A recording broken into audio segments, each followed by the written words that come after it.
So Rachel Reeves is now she's poised to perform a feat of political and fiscal sleight of hand, one that's more about numbers than true change, a piece of airy-fairy accountancy. She plans to rewrite the government's self-imposed fiscal rules in the upcoming budget to increase borrowing for public investment by around £50 billion. This move, which sounds innocuous, hinges on a crucial technical adjustment, changing the way public debt is measured. And at the heart of this shift is speculation that Reeves will adopt a broader debt measure known as Public Sector Net Financial Liabilities, PSNFL.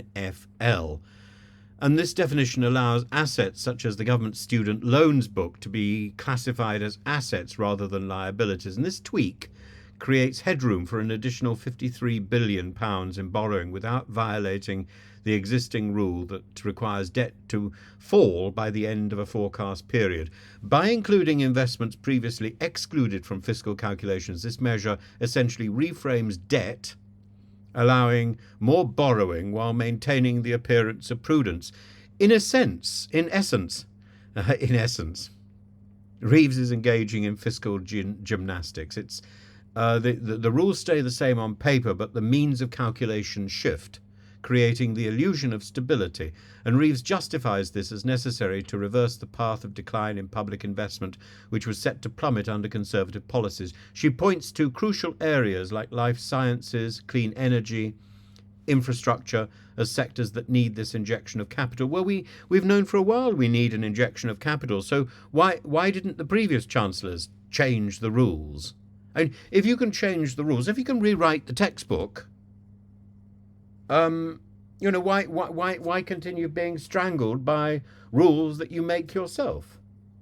I find it really difficult to see a big moral distinction between what Rachel Reeves is proposing to do and what's her name?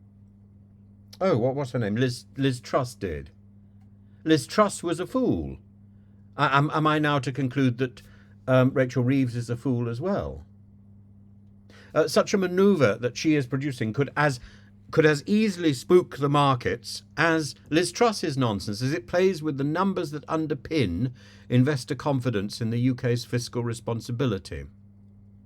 While Reeves asserts that this change is responsible borrowing for long-term investments, critics argue that it's a case of massaging the numbers rather than facing economic reality. Gareth Davies and former Chancellor Jeremy Hunt have both warned that additional borrowing risks prolonging high interest rates and increasing costs for ordinary families. And the Chancellor, however, is steadfast, claiming that the change will create jobs, grow the economy, bring the UK back to economic health. The move isn't about increasing day-to-day spending. That rule remains the same. It remains unchanged. Reeves' clever adjustment merely shifts borrowing boundaries for investments in long-term projects. This distinction is crucial, allowing her to sidestep accusations of violating her pledge not to raise income tax, VAT or national insurance. What she's doing is bending the rules, not breaking them, an accountancy trick dressed up as economic reform. But it's still a lie, isn't it? It's still deceit. As the markets brace for this announcement, Reeves will need to be careful to navigate the fallout, and while praised by the IMF and economists like Mark Carney and Andrew Haldane, the challenge will be convincing markets that this technical change is prudent, not reckless. Ultimately, this budget will reveal whether fiscal rule changes are a pragmatic path to growth or merely an elaborate ruse, an elaborate illusion.